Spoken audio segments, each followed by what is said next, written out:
হয়েছে দিদি? আমি দেখি তো।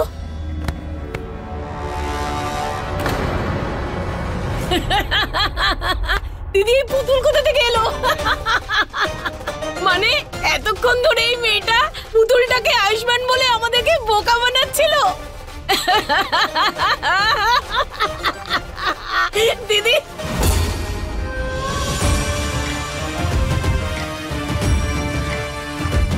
বাহ, আমি তো পুতুল এটা ভেবে বসিয়েছিলাম যাতে আয়ুষ্মান অনুপস্থিত থাকলে গয়না সেটা সামলে নেয়, কিন্তু গয়না তুমি আমাকে সাহায্যও করলে আবার নিজেও ফেঁসে গেলে। একই নাটক করছো তুমি? একটা পুতুলকে তুমি কেন আয়ুষ্মানের জায়গায় পুজোতে বসালে বলো? পিসিমা, এই মেয়েটার ঠকানো স্বভাবটা আর গেল না। প্রথমে জোর করে বিয়ে করে আমাদের সবাইকে ঠকিয়েছে, আর এখন আমাদের চোখের সামনেই সবাইকে ঠকাচ্ছে। না না, আমি এরকম কিছুই করিনি। আমি কোনো রকম ঠকাইনি। গয়না একদম ঠিক কথা বলছে। আয়ুষ্মান তো নিজেই এখানে পুতুল বসিয়ে গেছে, গয়না কিচ্ছু করেনি। যদি কিছু বলতেই হয় আয়ুষ্মানকে বলো, গয়না তো কমলা বকিয়েছে ও আমাদেরকে, আর আমরা আয়ুষ্মানকে কেন বকবো? আয়ুষ্মান কোনো বাচ্চা ছেলে নয় যে কিছু না বলে বাড়ি থেকে চলে যাবে আবার ফিরে আসবে। আর যদি পুজোর দিন ও বাড়ি থেকে গিয়েই থাকে তবে অবশ্যই বিরক্ত হয়ে বেরিয়েছে। না বাবা, আমি সত্যি বলছি। ডাক্তারবাবু আমার প্রতি বিরক্ত হয়ে যাননি, আর আমি জানি ডাক্তারবাবু আমার কাছ থেকে কখনো দূরে যেতে পারেন না। আপনারা সবাই আমার কথাটা বিশ্বাস করুন। ডাক্তারবাবু কোথাও চলে যাননি, উনি ঠিক ফিরে আসবেন। আর পিসিমা, আমি চাইনি যে আপনাদের সবাইকে এই কথাটা বলে আমি দুশ্চিন্তায় ফেলি। আপনারা আমার কথাটা বিশ্বাস করুন, আমি হাত জোর করে বলছি, আমায় বিশ্বাস করুন। আরো একটা মিথ্যে।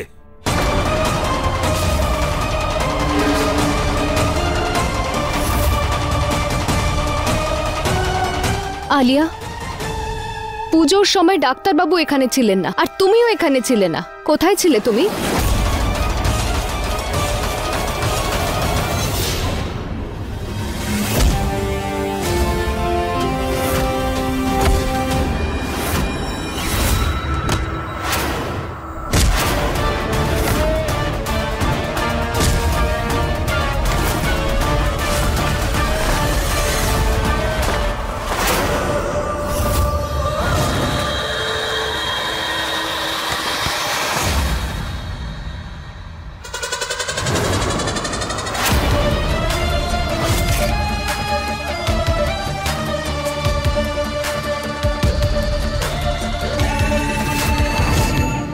গয়না, তুমি কি বলতে চাইছো?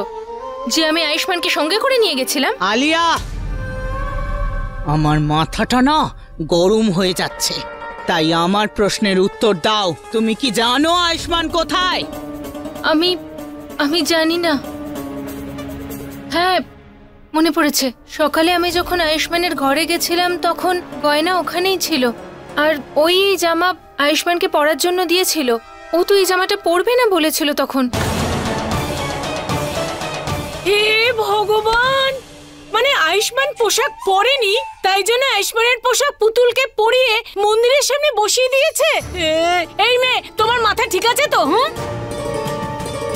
না জেঠিমা, আমি যখন এখানে এলাম তখনই দেখলাম এখানে পুতুলটা রাখা, আমি রাখিনি। তুমি কিন্তু সীমা ছাড়াচ্ছ গয়না। তোমার এত বড় সাহস, তুমি পুজোতে একটা পুতুলকে বসিয়েছো আয়ুষ্মানের জায়গায়? হ্যাঁ, লজ্জা করে না তোমার? এতটাই বেহায়া নির্লজ্জ তুমি? আরে আজ আমি তোমার প্রশংসা করেছিলাম যে তুমি খুব ভালো সূর্য বন্দনা গেয়েছো, কিন্তু সত্যি বলছি তুমি প্রশংসার যোগ্যই নও। রোজ কোনো না কোনো সমস্যা সৃষ্টি করছো তুমি এই বাড়িতে, কিন্তু আজ তুমি সীমা ছাড়িয়ে গেছো। পিসিমা, আমি সত্যি বলছি, আমি এরকম কিচ্ছু করিনি। ভগবানেরও সম্মান রাখলে না তুমি, একটা পুতুল রাখলে। আরে এতটা নিচে নেমে গেছো তুমি? হ্যাঁ, ভগবানের সম্মানও করলে না তুমি?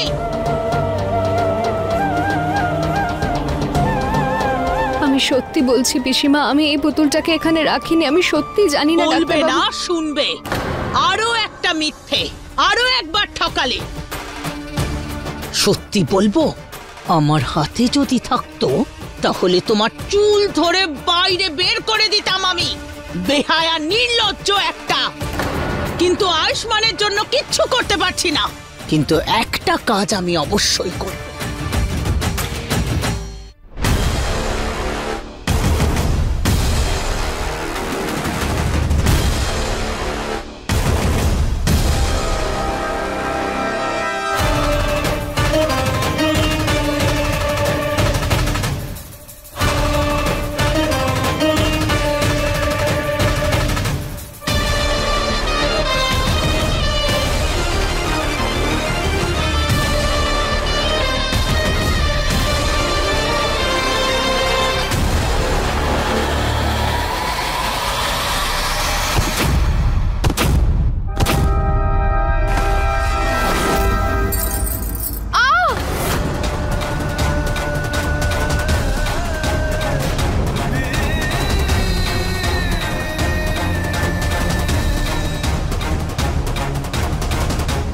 লেগেছে? কষ্ট পেয়েছো তুমি? এমন কষ্ট আমার রোজ হয়, প্রতি মুহূর্তে হয়, যেদিন থেকে তুমি এই বাড়িতে বৌমা হয়ে এসেছো। বুঝেছো?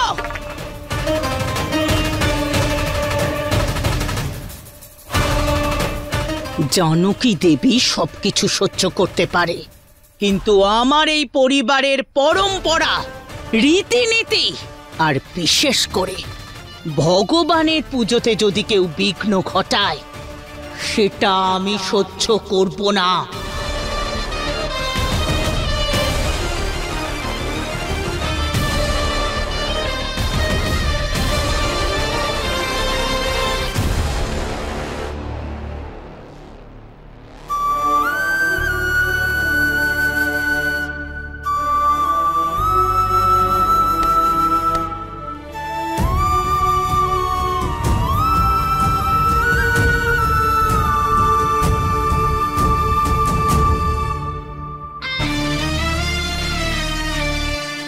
কে তুই?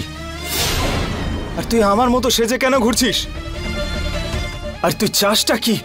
আরে ডাক্তার বাবু, তোকে দেখতে হেভি হ্যান্ডসাম না, তাই সেজেছি। কিন্তু তুই না একটা ভুল করে ফেললি, আমাকে দেখে ফেললি। দেখা উচিত হয়নি রে। এইবার তো তোকে এই বাড়ি থেকে দূরে পাঠাতেই হবে।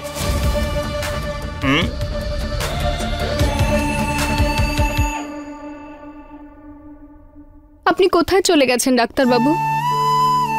সবাই আমাকে কত ভুল বুঝছে, আমি তাদের কি বলবো? একে তো আপনিও কত বদলে গেছেন।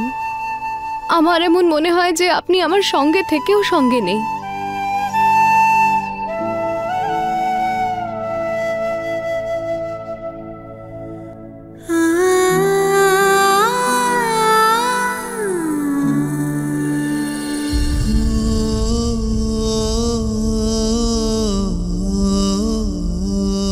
আপনি তো আমাকে ভালোবাসতেন, তাই না ডাক্তারবাবু? তাহলে আমার মনের কথা তো আপনার অবধি পৌঁছানো উচিত, তাই না?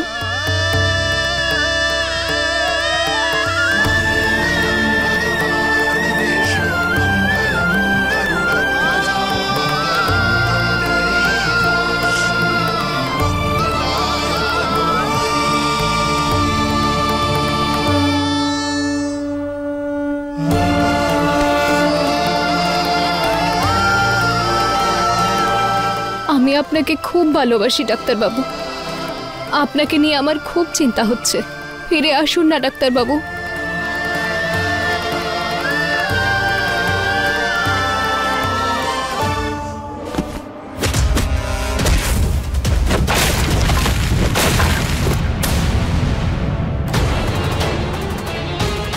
এই আওয়াজটা কোত্থেকে এলো?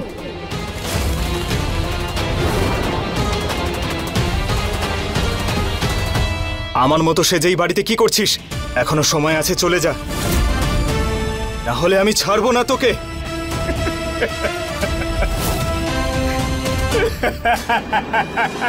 আরে কিচ্ছু করতে পারবি না তুই আমার, আর ছাড়বো না আমি তোকে। পুরো গল্পই শেষ করে দেবো তোর আজকে আমি।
ডাক্তারবাবু আপনি?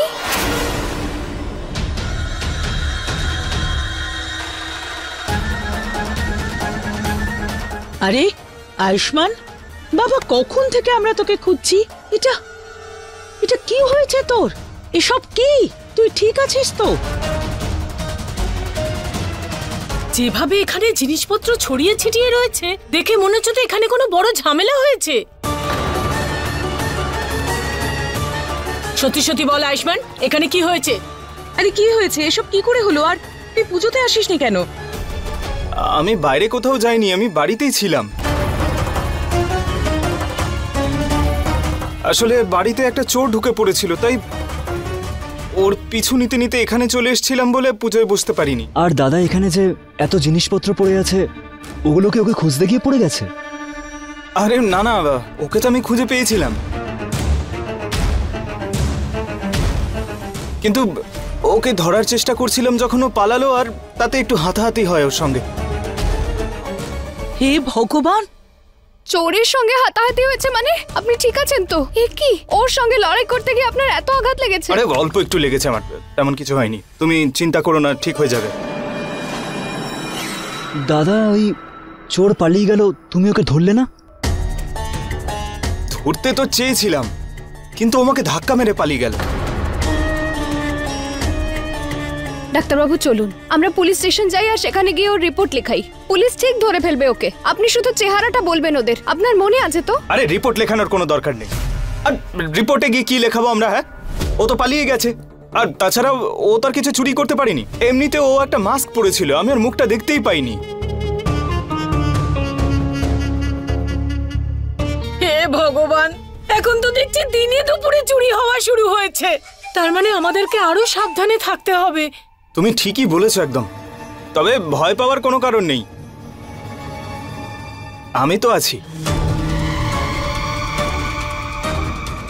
হ্যাঁ হ্যাঁ, আপনারা সবাই যান, চিন্তা করবেন না, আমি আছি তো। আমি আয়ুষ্মানকে সঙ্গে নিয়ে এই সমস্ত কিছু গুছিয়ে দেব।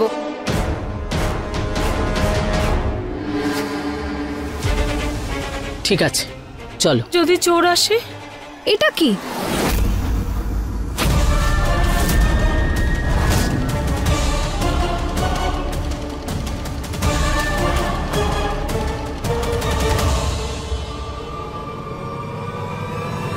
এই আঙুলটা কার?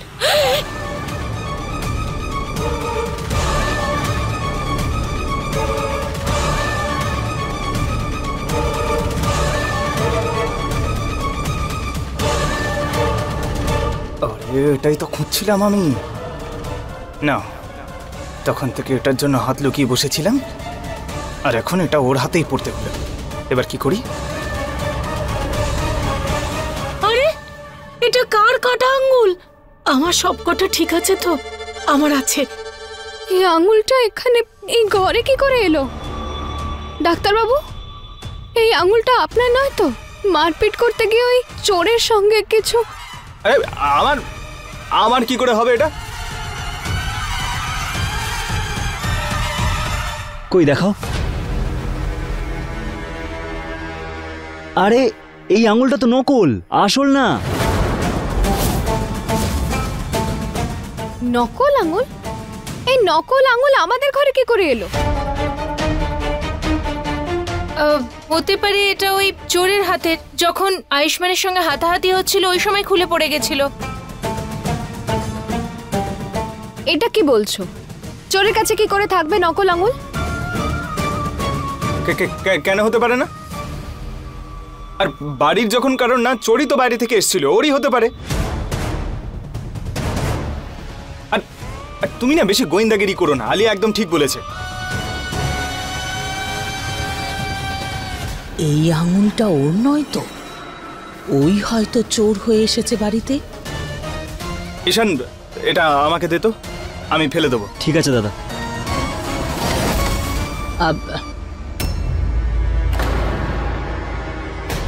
এসব থাক, এটা আমি আমার কাছে রাখছি। কিন্তু পিসিমা, আমরা এই আঙুল দিয়ে কি করব? আমাদের তো কোনো কাজেই লাগবে না।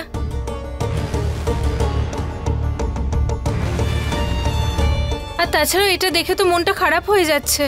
আপনি আয়ুষ্মানকে দিয়ে দিন না, ও এটা ফেলে দেবে। হ্যাঁ, আলিয়া, আমাকে শিখিও না কি করতে হবে কি নয়। আমি যা কিছু করছি ভেবে চিন্তেই করছি। যদি চোর ধরা পড়ে আর পুলিশ ওকে শনাক্ত করে, তাহলে এই আঙুলটা ওর বিরুদ্ধে প্রমাণ হিসেবে কাজে আসতে পারে। বুঝেছো?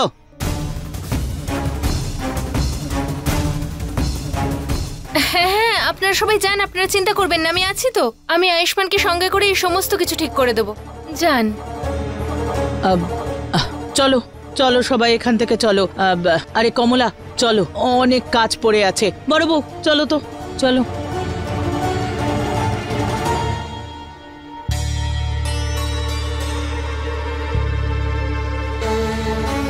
সবাই চলে গেছে গয়না, তো তুমি কেন দাঁড়িয়ে রয়েছো? যাও।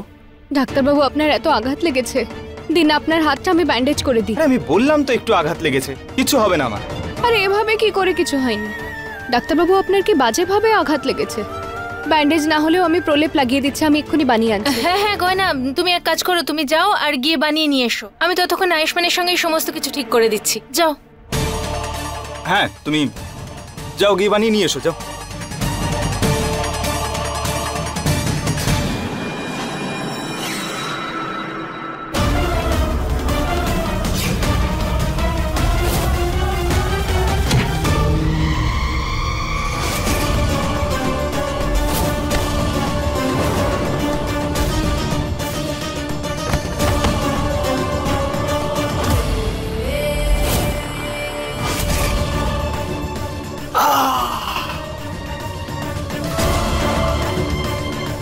তুমি কেন এলে গো মাঝখানে? এটাকে মেরে শেষ করে দেবো আমি। দাঁড়াও, ওকে তাড়াতাড়ি লোকাও, বাড়ির সব লোক এদিকেই আসছে, কেউ দেখে ফেললে প্রবলেম হয়ে যাবে। চলো গিয়ে লোকাও ওকে। চলো, ধরো ওকে। আরে এই সময় আমাকে তোমার সঙ্গে দেখা গেলে ঠিক হবে না, আমি যাচ্ছি, তুমি সামলাও ওকে।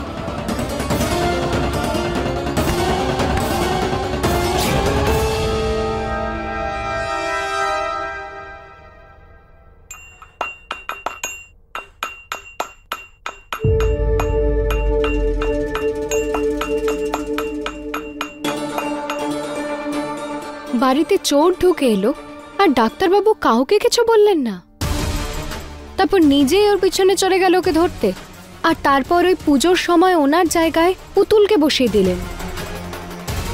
কি দরকার ছিল ওনার এসব করার? যাক বাবা, আমরা বেঁচে গেছি, কেউ তোমাদের দুজনকে একসঙ্গে দেখেনি, কারণ যদি দেখে ফেলতো তাহলে আমরা দুজন একসাথে যে খেলাটা খেলছিলাম সেসব নষ্ট হয়ে যেত।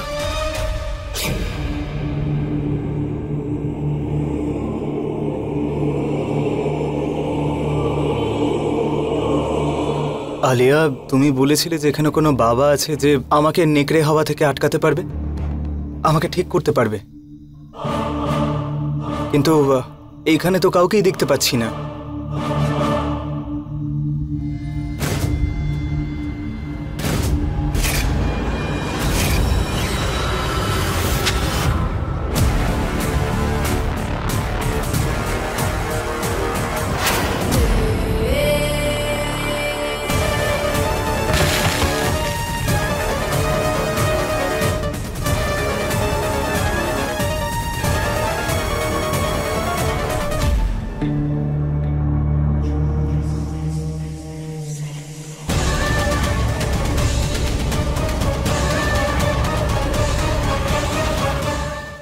আমাকে সাহায্য করার জন্য থ্যাংক ইউ, কিন্তু তুমি বললে না তো যে তুমি আমাকে সাহায্য কেন করলে?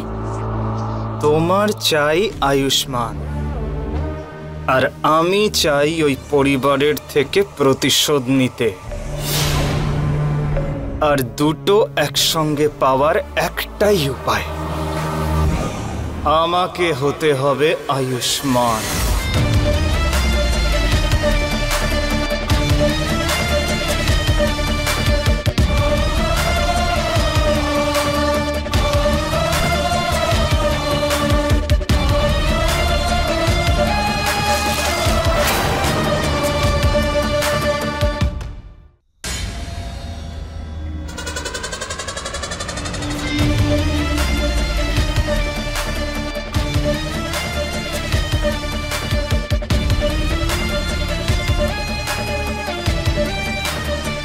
আজ থেকে আমি হলাম সবার জন্য আয়ুষ্মান।